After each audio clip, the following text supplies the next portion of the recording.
Olá, Shalom, sou a apóstolo Márcia Velez, maestra de la CKC University aquí en la Florida, Estados Unidos. Sean muy bienvenidos a nuestro seminario número 13, el último seminario de nuestro curso básico de estudios del reino. Es un placer tenerlo como nosotros, como estudiante de la CKC. Así que aquí estamos juntos otra vez en este seminario número 13 con el tema Líderes formados en honra. Aquí, después de los 12 seminarios que estudiamos, ya pasamos por todas las etapas, crecimiento, conocimiento. Por supuesto que ese curso, ese seminarios nos va a traer una formación de honra, de crecimiento, de edificación. Y es muy importante entender que los líderes, sobre todo los que son llamados para ejercer un ministerio, liderar el pueblo de Dios, necesitan una formación de excelencia y el conocimiento, ¿no? Hemos hablado en seminarios anteriores sobre autoridad, justicia, virtudes determinadas para un funcionamiento del reino de Dios y todas esas virtudes son originadas en el Señor, por supuesto, ¿no? En su palabra, en todo lo que el Señor tiene para nuestra vida. Así que estamos muy felices de poder traer esa enseñanza de una forma actual y trayendo sobre todo la palabra de Dios. ¿Qué significa la palabra honra? ¿No? ¿Por qué necesitamos ser formados en honra? La honra forma parte del conjunto de virtudes, de mandamientos, leyes que son determinadas por el Eterno para establecer su reino aquí entre los hombres, por supuesto. Si tomamos como base los diccionarios de la lengua portuguesa, por ejemplo, vamos a encontrar una definición muy extensa, ¿no? Que está ligada a una variedad de significados, de acciones humanas que van a moldear el carácter de la sociedad. Primeramente, esa palabra nos trae un significado como un sustantivo femenino, ¿no? Que el sentimiento de nuestra dignidad moral. Usted va a ver aquí diferentes definiciones como honor, tocar el honor, en fin, hay una gama aquí de definiciones que podemos entender el significado de esta palabra. Pero en la Biblia, ¿qué significa esa palabra, no? La Biblia, la palabra honra o honor es de origen hebreo y puede ser un verbo o un sustantivo, que obviamente depende de su ubicación, ¿no? Como por ejemplo, la palabra adar se puede traducir como honrar, adornar, aclamar, siempre aparece un contexto que involucra las relaciones entre personas, grupos y comunidades. En la Biblia, la contextualización de este verbo casi siempre indica signos de respeto, de obediencia a las personas o a leyes, ¿no? Entre los casos aquí de honra mencionados en el Antiguo Testamento, tal vez el más emblemático y famoso es el caso de honra a los padres, ¿no? Honrar a tu padre y su madre que nos habla en Éxodo capítulo 20. Pero hay una cierta confusión cuando se habla de esa palabra honra, que es a veces con el término glorificar. Hay que en hebreo es kabed. Muchos predicadores y maestros aplican esa palabra honra donde se debería usar la palabra glorificar y también al contrario. Entonces, uno de los textos donde ocurre esto es en el episodio donde el hijo del sacerdote Elí, Ofni y Finis pecan y desobedecen las órdenes de su padre, ¿no? Esa historia está en 1 Samuel capítulo 2 y hasta 4. Y ahí vemos que los hijos de Eli pecaron continuamente al deshonrar al sacerdocio. Y aquí vemos todo su histórico de su error, de su pecado, ¿no? Y que ellos deshonraron a Eli no solamente como sacerdote, pero también como padre. O sea, aquí la deshonra fue doble. Usted aquí va a entender bien lo que sucedió y cómo el resultado de todo eso, ¿no? Entonces, Eli no hablaba con sus hijos, pero no como sacerdote, que él debería desarrollar las dos funciones con sus hijos. Y Dios llevó a sus hijos y también a él después. Entonces es muy fuerte, ese fue el mayor pecado. Pero la gloria siempre será precedida por la honra. Aquí la palabra kavod, que se traduce como gloria, tiene el significado literal de pesar o ser pesado, que es decir, solo glorificas a quien da peso a tu vida y a esa autoridad que tiene ese peso, ¿no? Por eso la gloria a Dios es incontestable, no solo en la religión, sino también fuera de ella. Y Kavod también tiene el significado de grandeza y honra y sobre todo la presencia de Dios. O sea, el honor, la honra lleva a la gloria, no sé, nos lleva a la gloria, ¿no? Aquí muchas veces vemos la palabra honor o honra, que es básicamente lo mismo. Dice la palabra que honrarás en tu vida a quien reconoce que es o tiene un peso, una carga, una autoridad sobre tu vida o sobre tu ministerio. En el caso de Elí, él merecía recibir doble honra, doble honor y debe ser honrado como padre y como sacerdote. Y los hijos no entendieron esa realidad, ¿no?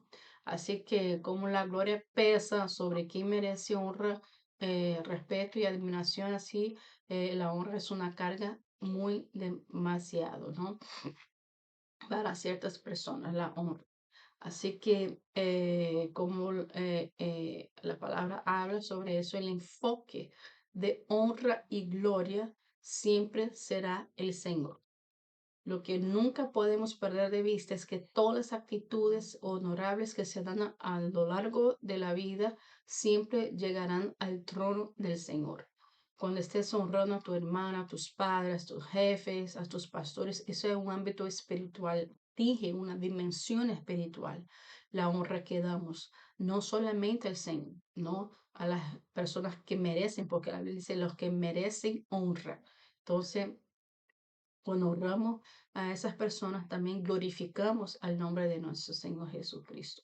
Por tanto, él dice aquí la palabra en Romanos 13, da a cada uno lo que debéis, al que tributo, tributo, al que impuesto, impuesto, al que respeto, respeto, y al que honra, honra. O sea, dar honra es parte del carácter de los hijos de Dios.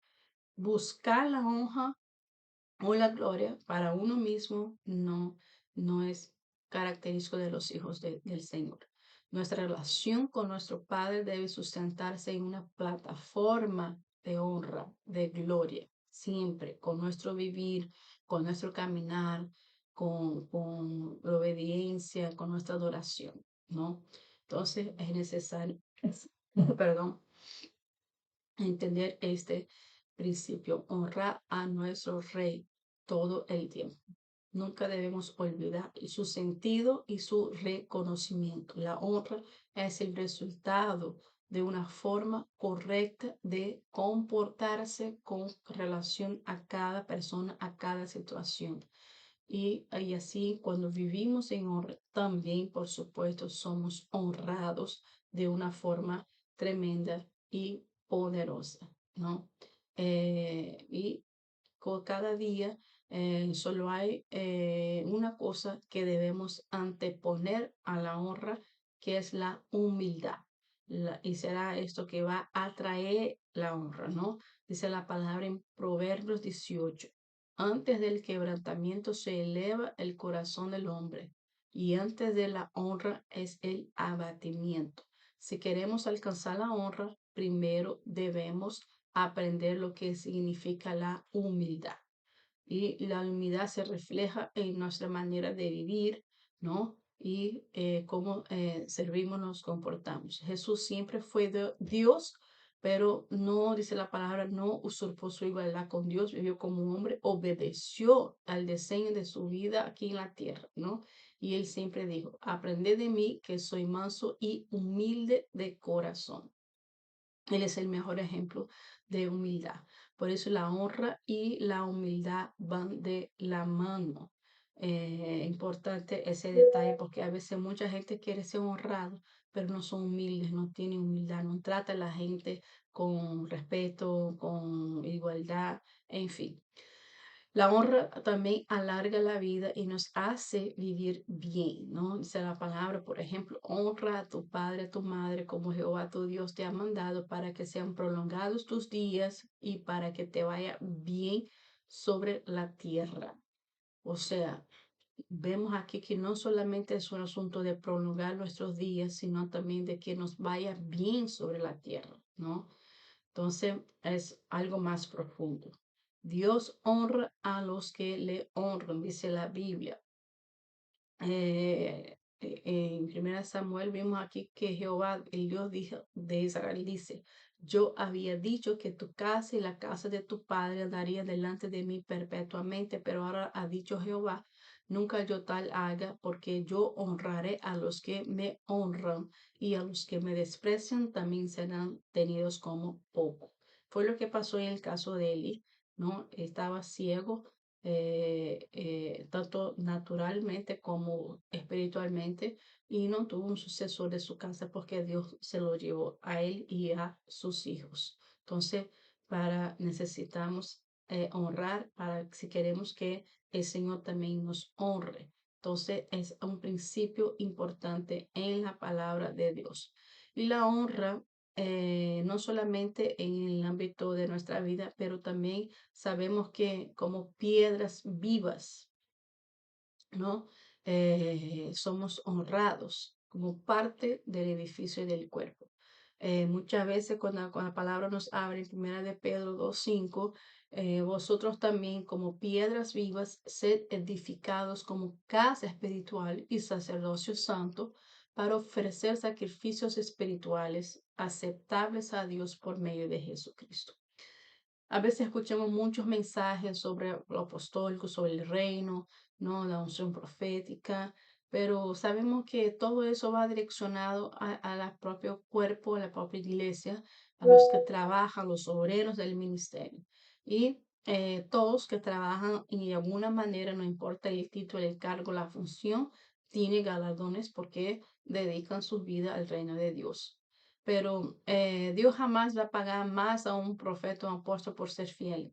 Si usted es fiel a la unción, al llamado que hay sobre su vida, aunque nunca haya tocado quizá un micrófono o ha subido en un altar, en un púlpito, Dios te galardona por la fidelidad que usted tiene con el llamado que Él te dio. Pero ni todos quieren hacer parte de una iglesia verdaderamente apostólica, ¿no? Las iglesias apostólicas son reformadoras, ¿no? Son restauradoras. En una iglesia, perdón, en la cual el líder despertó y percibió que estaba en una forma incorrecta y se transforma en un restaurador, un reformador. Pero ¿cuáles son las características de una iglesia apostólica que honra a Dios como piedra viva? El énfasis principal, por ejemplo, en una iglesia pastoral es cuidar de las personas, que sean sanadas, que sean restauradas, que sean cuidadas, que puedan realmente vivir de una forma sana, ¿no? Para cumplir su misión apostólica. Pero no se trata solamente de asistir a un culto o que sus necesidades sean suplidas. Es claro que es necesario que todo eso, pero hay un propósito, que es cumplir con la misión apostólica, y lo que Él quiere es sellar nuestro corazón para esto. Hoy la función pastoral está centrada alrededor de la gente, de las personas y sus necesidades. Y va a tratar de atender y engordar a la gente, pero esa no es la verdadera función, oficio pastoral. Ser apostólico no significa que usted es un apóstol, así que no, no significa que tiene que ser un apóstol, pero sí necesitamos un pueblo apostólico para traer una restauración. ¿Y qué significa es ser un pueblo apostólico? Muestra cuál es su función, cuál es tu papel. El reino de Dios es invisible, y hasta que alguien decida unirse con alguien más, no se puede tocarlo. Hasta que no decidamos entrar juntos, convivir y trabajar juntos, la iglesia apostólica no existe. Algunas iglesias hasta tienen un mensaje apostólico, pero no tienen un pueblo apostólico. Y si un apóstol no tiene un pueblo apostólico, es como un general que no tiene un ejército, ¿no? Y no hay nada más difícil que crear o forjar una nueva plataforma espiritual por muchas razones. Hay personas que rehúsan el cambio, porque se sienten cómodos del modo antiguo. Cuando una iglesia apostólica se levanta, empieza a dejar las cosas, las tradiciones, la estructura religiosa atrás, y muchos rehúsan a eso, ¿no? Porque la gente a veces se acomoda, se conforma en ya lo conocido, lo que conocen. Entonces, es importante que le pueda producir un pueblo apostólico. Y para eso, no solamente oír más, sino ser un modelo, una evidencia de esto. El mensaje debe producir un modelo, debe producir una evidencia. Y una de las razones por las cuales es tan importante que se entienda la misión apostólica es porque se puede tener un mensaje apostólico, pero sin tener un modelo que lo demuestre, que lo ejemplifique, el mensaje a veces se pierde. Entonces, ¿de qué vale tener un excelente mensaje si no puedo producir un modelo con este mensaje? Y la mayoría, la mejor manera de ver cualquier verdad es verla en operación, funcionando entre la práctica de los hombres y las mujeres maduros. Ver una adoración profética es mejor que leer un libro sobre adoración profética. O sea, todo lo que hagamos es necesario verlo en práctica, ¿no? Dios quiere levantar un modelo, Dios quiere crear un modelo, el modelo tiene que seguir el mensaje, ser la evidencia de ese mensaje, ¿no? Entonces, ¿cuál es el poder de ese modelo? Es como leer un libro que te provoca ver en funcionamiento lo que estás leyendo en el libro. Como el ejemplo de la reina de Sabá, cuando llegó a la casa de Salomón, ella dijo, Salomón, me habían contado cerca de ti, pero habían hablado de ti, pero ahora que estoy aquí, estoy viendo tu casa, tus hijos, la adoración de la casa. Lo que puedo decir es que no es ni siquiera la mitad de lo que me habían hablado. Entonces, es un modelo, es una evidencia mayor que el propio mensaje, ¿no? La segunda Corintios 3 dice que no somos carta de Cristo. Mis epístolas vivas, dice la palabra, ¿no? La palabra epístola es la palabra libro, que quiere decir que usted es un libro ambulante, no es apenas un mensaje. Usted es una carta viva que demuestra, que ejemplifica, que lo es la evidencia. Usted es la mejor versión del libro. Todos nosotros somos una carta, pero ni todos tienen el verbo. Y lo más importante en una frase es el verbo. Sin el verbo, el texto se queda sin sentido, sin acción. Cuando usted tiene el verbo en su carta, usted se torna un activo, empieza a tener acción. Y una iglesia apostólica funcionando es la mayor expresión de la naturaleza de Dios en la tierra. Y nada se puede comparar con una iglesia espiritual en acción, con un pueblo que actúa por razones correctas en su mayor expresión de la naturaleza de Cristo, de la imagen de Cristo aquí en la tierra. Y Dios se refiere a usted y a mí cuando trabajamos juntos en armonía al propio cuerpo de Cristo. Vemos muchas iglesias que son pueblo de Dios, pero no son el cuerpo de Cristo. Repito, vemos iglesias que son pueblo de Dios, pero no son el cuerpo, no son un cuerpo funcionando, no están trabajando juntos en perfecta unidad, como estudiamos en unos seminarios pasados, ¿no? Con una misma mente, un mismo parecer, no tienen la misma actitud, al contrario, están siempre compitiendo unos con los otros, ¿no? Como un valle de huesos secos. Significa que un día fueron cuerpo, pero ahora solamente están los huesos. Si usted realmente se convierte en una casa espiritual funcionando, usted se torna la mayor expresión de la naturaleza de Cristo aquí en la tierra. Y Dios quiere un cuerpo, no solamente un libro, no solamente un mensaje. No podemos hacer pregunta a un libro, no podemos tocar a un libro, pero no podemos dar sabiduría y contestar. Por eso es importante tener el modelo, Cuando Jesús resucitó a Lázaro, todo el mundo supo de este milagro y querían matar a Jesús. Pero en el libro de Juan 12 dice que los fariseos también querían matar a Lázaro. ¿Por qué? Perdón, porque Lázaro era la evidencia mayor caminando en la tierra, la mayor evidencia del poder de resurrección de Cristo aquí en la tierra. Por eso querían matar otra vez a Lázaro, por ser la evidencia, por ser el modelo. Y el apóstol Pablo también se convirtió en un modelo de vivo de sus mensajes. Él no solamente enseñaba, pero demostraba con su propia vida, su conducta. Era la demostración viva de esos mensajes, ¿no? Por eso él pudo declarar: sed mis imitadores como yo soy de Cristo. Y hay fuertes consecuencias de un modelo, de ser un modelo no apostólico. Lo primero, recibe esperanza para tu futuro, empieza a ver posibilidades. La segunda cosa es que recibe visión fresca, tus sueños empiezan a tener vida, empieza a tener realidad. La tercera cosa es que su expectativa es activada, empieza a declarar que sí se puede hacer las cosas, ¿no? Desarrollar una expectativa. La cuarta cosa, empiezan a recibir identificación, cuando las personas empiezan a verla haciendo algo que ellos también hicieron para hacer algo, salta con vida dentro de ellos, ¿verdad? También recibe emancipación, una libertad espiritual, ¿no?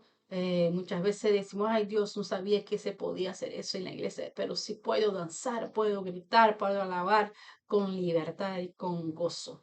Es como nos tornamos una piedra viva de honra, ¿no? Podemos observar algunos elementos que nos hacen ser piedras vivas. Por ejemplo, información. Usted tiene que saber en carne propia lo que Dios está diciendo. También recibimos revelación. Dios te habla directamente a tu espíritu. Su vida opera a través de tu cuerpo, transmite lo que está en ti, imparte lo que está en ti. Hay una activación divina, una visitación personal del Espíritu. Empieza a interpretar lo que Dios está diciendo. Usted no vive donde Dios estuvo, una piedra viva vive donde Dios está.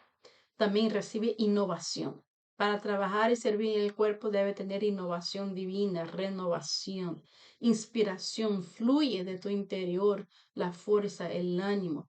Todo esto produce una cultura espiritual. Si no tienes piedras vivas, intenta hacer la iglesia funcionar, está haciendo de un modo incorrecto, con elementos negativos.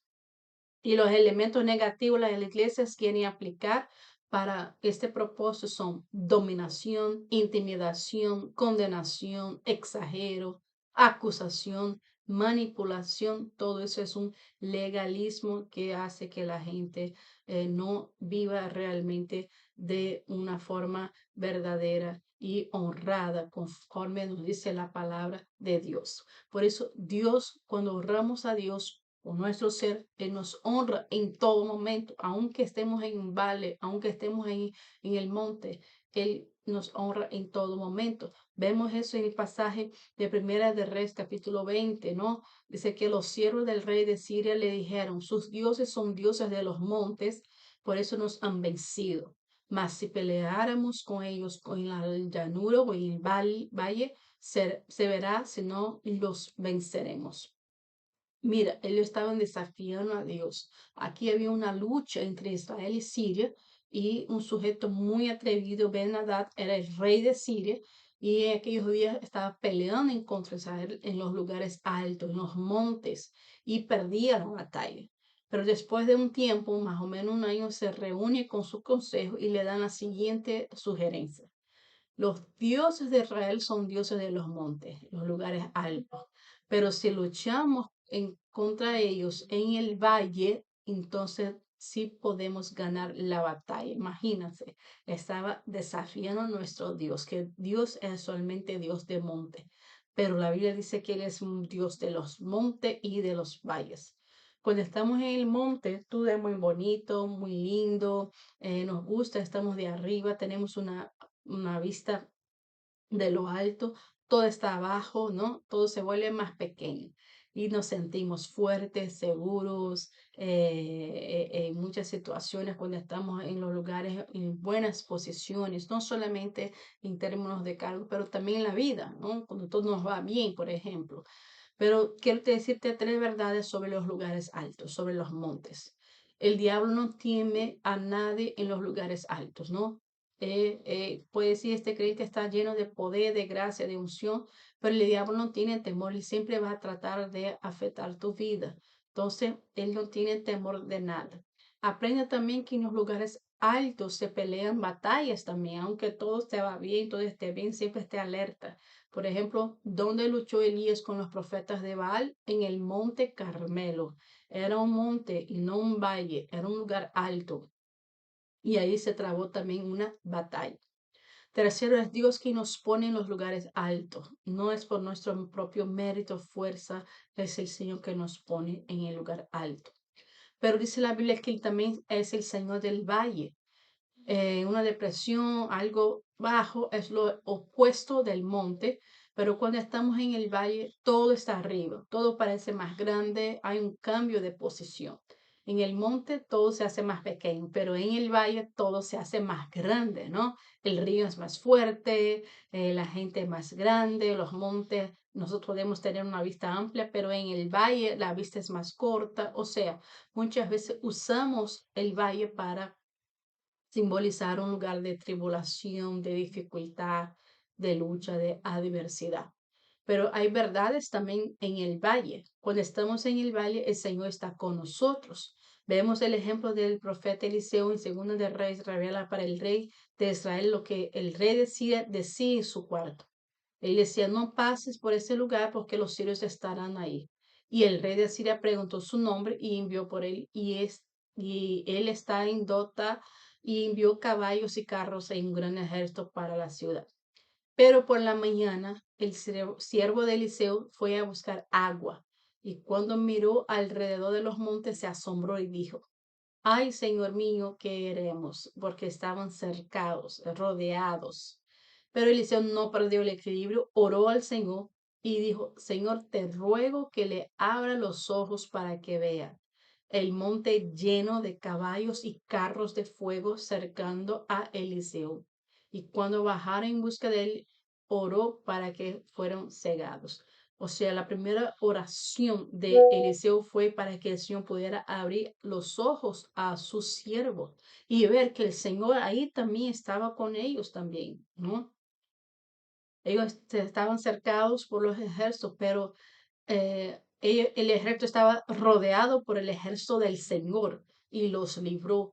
No importa si estamos en el valle o en el monte, lo que hace la diferencia es la presencia de Dios en nuestra vida. Y la mayoría de las grandes victorias se dan en el valle. Hay lucha también, ¿no? David también peleó en contra de Goliat en el valle, ¿no? Un monte estaba en Israel y los filisteos estaban en el otro monte y la pelea fue en el valle y José seguramente tuvo victoria. En el valle también hay que profetizar. Ezequiel estaba en un valle de huesos secos. Ahí dice la palabra, ¿no? Era un valle lleno de huesos secos. Había muerte. Y el Señor dijo, tienes que profetizar, tienes que declarar. En el valle hay profecía y hay provisión también. En el valle también hay adoración. Vemos otra victoria que fue dada en el valle al rey Josafat, ¿no? En 2 Crónicas 20. Ahí la Biblia dice que los amonitas, los moabitas y los del monte Seir se unieron para pelear contra Jerusalén y Josafat, rey de Judá, se estremeció, pero ahí estaba también el Señor con ellos dando victoria y a través de la adoración ellos tuvieron victoria en todo. Por eso hay que honrar al Señor con nuestra vida en el valle, en el monte, en cualquier lugar, porque Él siempre va a estar con nosotros. Esa es la gran verdad. Y por eso cuando vivimos así, somos formados en honra, somos formados para ser modelos en honra viva. La palabra en el principio Dios definió la función del hombre y nos diseñó para reinar con él en todo tiempo y para vivir en gobierno, ¿no? Y cuando el hombre peca, él perdió su gobierno, no salvación, porque el hombre no necesitaba salvación. Por eso es importante comprender el principio de lo que realmente el primer Adán perdió, para que fuera restaurado a través del último Adán. Entonces, es importante entender que a través del conocimiento somos honrando a Dios, somos formados en honra y vivimos en una dimensión de honra, donde todo lo que hacemos, todo lo que vivimos va a producir honra, no solamente para nuestra vida, pero también para nuestra familia, para nuestra descendencia. Por eso es importante comprender los principios de honra, que vivimos en honra, somos formados en honra, y los casos que vemos en la palabra de personas que infelizmente no pudieron vivir de esta misma manera. Y por eso debemos entender que este principio de honra va a traer bendición en todo sentido, en todas las áreas de nuestra vida. Así que espero que ese seminario, que usted va a encontrar mucho más contenido, mucho más estudio aquí en el material, y va a entender este principio, porque somos líderes llamados por Dios, pero que debemos aprender a vivir en honra, a honrar no solamente a Dios, honrar el llamado, honrar a nuestras relaciones, la familia, los hermanos, los ministros, los compañeros. O sea, la vida en honra siempre va a bendecir y proteger no solamente nuestra vida, como también nuestra descendencia. Te animo que siga estudiando profundamente este tema para que sea una edificación más en su vida y puedas vivir plenamente todo lo que Dios tiene guardado para ti, para tu casa y para tu ministerio. Así que muchas gracias una vez más por estar con nosotros en este último seminario del nivel básico de estudios del reino. Le felicito por su perseverancia, por su dedicación, persistencia, y que puede seguir avanzando y creciendo, estudiando, como dijo el apóstol Pablo, siempre creciendo y procediendo en conocer a Dios, porque tenemos una gran responsabilidad delante de Dios para cumplir un llamado y hacerlo con excelencia, como obreros aprobados, que maneja bien la palabra, que no nos avergonzamos de nada. Estamos preparados, capacitados para poder servir con excelencia, obedeciendo al llamado de Dios en nuestra vida. Muchas felicidades. Que el Señor te siga bendiciendo. Nos vemos en el próximo curso. Shalom.